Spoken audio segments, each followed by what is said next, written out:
দুৰ্বৃত্তই ফালিলে জুবিন গাৰ্গৰ সিনেমাৰ পোষ্টাৰ কোনে সাহস কৰিলে এই কাণ্ড কৰিবলৈ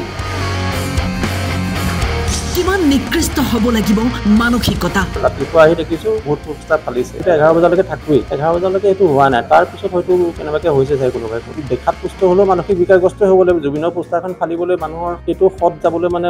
মই নাভাবো যে তেনেকুৱা এটা মানুহৰ মেন্টালিটি থাকিব পাৰে সুস্থ মানুহৰ চাওক এই দৃশ্যসমূহ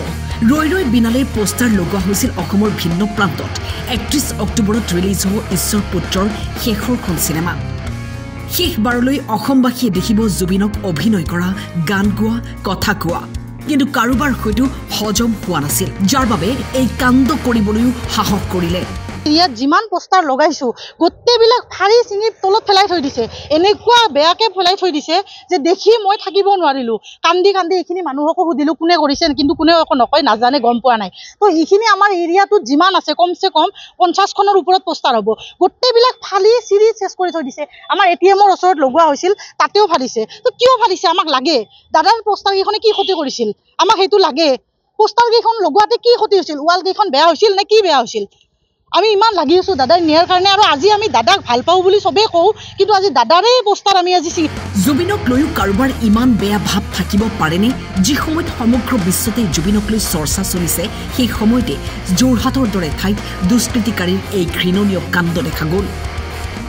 যোৰহাটৰ লগতে কোকৰাঝাৰতো দুষ্কৃতিকাৰীয়ে নিশা ফালি পেলালে জুবিন গাৰ্গৰ সিনেমাৰ পোষ্টাৰ ক্ষুব্ধ জুবিন অনুৰাগী ঘটনাত জড়িত দুখী কৰায়ত্ব কৰি উচিত শাস্তি দিবলৈ দাবী এসপ্তাহ কি আমি ৰাখিব নোৱাৰিলো নেকি জুবিনদাৰ পোষ্টাৰখিনি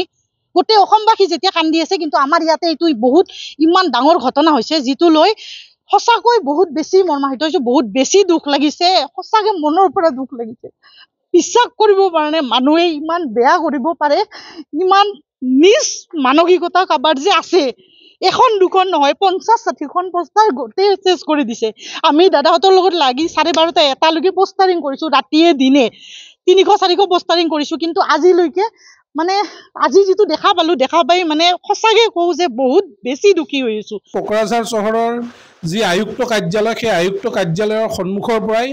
ৰৈ ৰৈ বিনালে অহা 31 তাৰিখে শুভমুক্তি হ'ব কিন্তু আজিৰ তাৰিখত ৰৈ ৰৈ বিনালেৰ পোষ্টাৰসমূহ ফালি পেলোৱা হৈছে গতিকে আমি দুষ্কৃতিকাৰীসমূহক খকিয়াই দিব বিচাৰিছো যে এনেকুৱা ধৰণৰ